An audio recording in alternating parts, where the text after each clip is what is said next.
Bien, retomamos la noticia del momento a esta hora en Venezuela, la liberación del dirigente venezolano Juan Pablo Guanipa tras más de 8 meses de prisión injusta en Venezuela. Su excarcelación fue confirmada minutos antes. Fue su hijo, Ramón Guanipa, quien lo anunció hace algunos instantes a través de un comunicado público. Aseguró que su padre ya fue excarcelado luego de más de 8 meses, insistimos, de detención arbitraria que calificó de injusta y de más de 1 año y medio de separación familiar.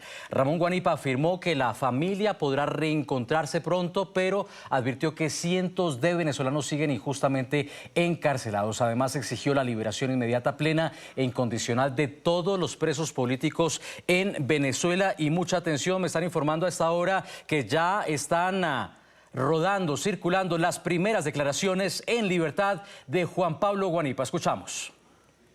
Aquí estamos saliendo en libertad después de 1 año y medio, 10 meses escondido, casi 9 meses aquí detenido.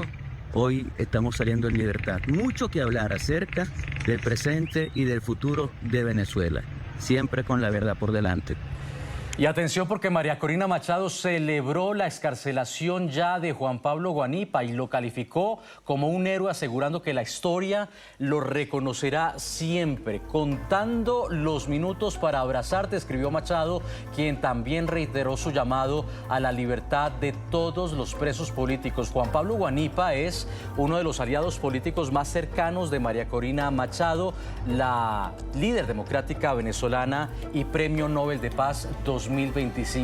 Ha respaldado su liderazgo en la plataforma unitaria y fue una de las voces más firmes en defensa de su victoria en las primarias, así como en la denuncia del fraude electoral y la persecución contra la dirigencia antichavista.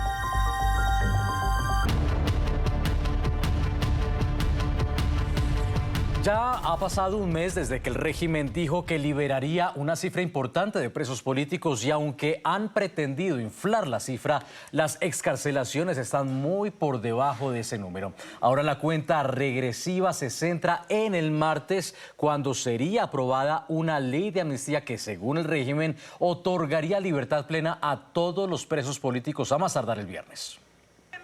30 días de la puerta entreabierta con promesas incumplidas. El 8 de enero el régimen venezolano intentó cambiar el guión de la represión. El jefe de la ilegítima asamblea anunciaba lo que en las calles fue tomado con cautela, porque ha sido engañado muchas veces. El gobierno bolivariano, junto a las instituciones del Estado, ha decidido la puesta en libertad de un número importante de personas venezolanas y extranjeras, y estos procesos de excarcelación están ocurriendo desde este mismo momento. Sin embargo, la lista oficial nunca llegó y las excarcelaciones a cuentagotas continúan asfixiando a cientos de familias. Es necesario también, como así lo hemos sugerido, una amnistía general que transforme este país de conflictos y de crisis y de incertidumbre en un país de unificación nacional y de reconciliación, de paz y de justicia. Eso sí, sin que eso signifique la impunidad. Para la Premio Nobel de Paz María Corina Machado, la exigencia debe continuar con claridad.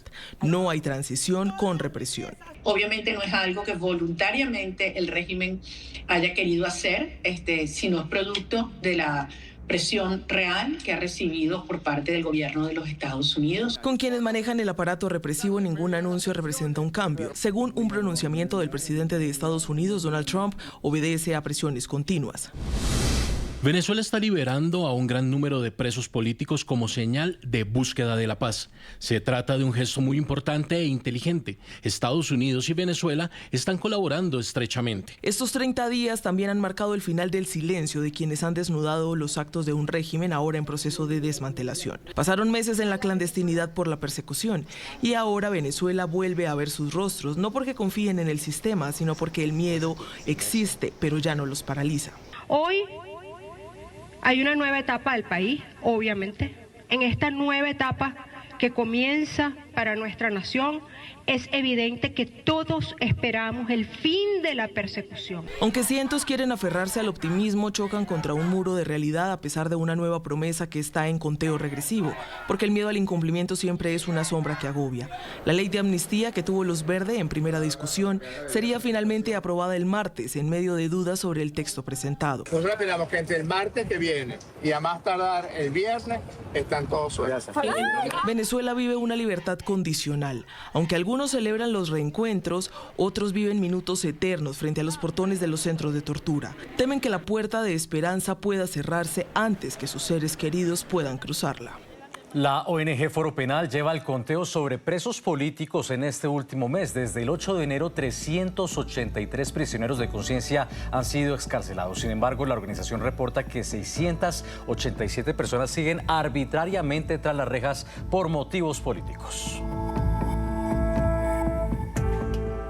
Este fin de semana se produjo un encuentro que rompe parcialmente el aislamiento de la sociedad civil en las discusiones de la ley de amnistía. Representantes de organizaciones de derechos humanos como Foro Penal, Provea y Justicia Venezolana se sentaron a debatir con la Comisión Parlamentaria Chavista encargada del proyecto. Por primera vez, defensores de las víctimas pudieron expresar sus críticas y propuestas sobre un proyecto que ha sido calificado como una oportunidad histórica, pero también como una medida que podría minimizar las responsabilidades del régimen. Primero debo decir que nos parece positivo que se haya convocado a las organizaciones de derechos humanos para realizar planteamientos y discutir este proyecto de ley. Dentro de las organizaciones presentes estuvo Provea, CLIPBE, Acceso a la Justicia y Foro Penal. Por Foro Penal estuvo Gonzalo Dimió, vicepresidente de la organización. Dentro de los puntos que se discutieron y se plantearon por parte del Foro Penal fue primero que se continúe con el proceso de excarcelaciones y más aún de libertad total y plena de todos los presos políticos y que no quede supeditado a la ley de amnistía. Por el otro lado, que la ley establezca no una extinción de procesos o una terminación de procesos en contra de personas por motivos políticos, sino que represente una nulidad absoluta de todos los procedimientos, tanto penales como administrativos, y de todo aquello que de alguna manera conlleve a la persecución política a través del uso del sistema de justicia. La ley de amnistía general entra en su recta final. En medio del cambio de narrativa y los aplausos oficiales por el que llaman perdón y reencuentro nacional con presos políticos aún tras las rejas, el fiscal general Tarek William Saab, acusado por defensores de derechos humanos y organizaciones internacionales de haber usado la fiscalía como herramienta política al servicio del madurismo, dijo que la amnistía también debe beneficiar al chavismo en momentos en que activistas vigilan el proceso por temor de que el régimen use la ley para blindarse ante violaciones de derechos humanos y crímenes de lesa humanidad. Saab, reinstalado en un proceso calificado como carente de transparencia, ha negado los abusos dentro del aparato represor y ha rechazado que la Corte Penal Internacional siga investigaciones que podrían llevar a una acción formal en Venezuela en medio de señalamientos que organismos como la ONU y grupos de derechos humanos han expuesto a lo largo de los últimos años en medio de detenciones arbitrarias, desapariciones forzadas y persecución de opositores. Tiene que beneficiar a todos los factores de la vida social venezolana.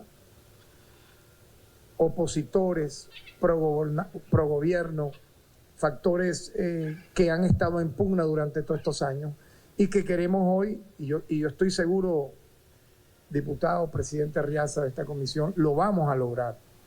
Y se está haciendo en un tiempo realmente impresionante. La visita del expresidente del gobierno español, José Luis Rodríguez Zapatero, a Caracas tenía como objetivo proponer el nombre del general retirado Miguel Rodríguez Torres como posible ministro de Defensa del régimen, según fuentes citadas por el diario ABC de España.